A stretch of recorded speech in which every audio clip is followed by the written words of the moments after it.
Bhadrak Bhandaripokhari Lakshmi पचारे police और bank कर्मचारी ऋण खिलाफकारी आक्रमण घटना मुख्य अभियुक्त को गिरफ दाबी में भद्रक एसपी मनोज राउत भेटी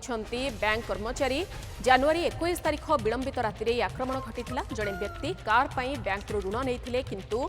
टंका न फेराइबारु कार सीज करने को जाइथिले बैंक कर्मचारी सेमानंक सह भंडारीपोखरी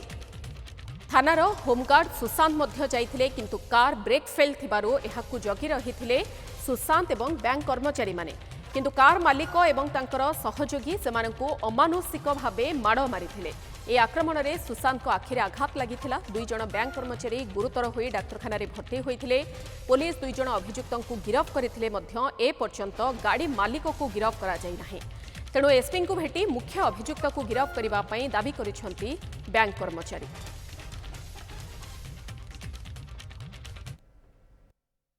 बैंक तरफ मैनेजर आसिक दी थर जनइला आईआईसी भी प्रतिश्रुति देते भी आम तुमको साहाय्य करूँ आस सी भी समय देते 21 तारिख दिन आसपा आउ 21 तारिख दिन आसिक जो मैडम आम पाखक आसला बेलू रात 10टा हो जाता रातिर तो गाड़ी सीज कर कौन प्रकार प्रोविजन ना से आम सका पर्यटन अपेक्षा करने गाड़ी जगिक रही आम गाड़ी आम जगिक रही आमर दाबी रही आमर जी जिनस जा जिनस सहित जो गाड़ी जबत हाँपाई से गाड़ी आमको मिल जाऊ आ दोषी की जी ना मिलवा कथा से ना मिले।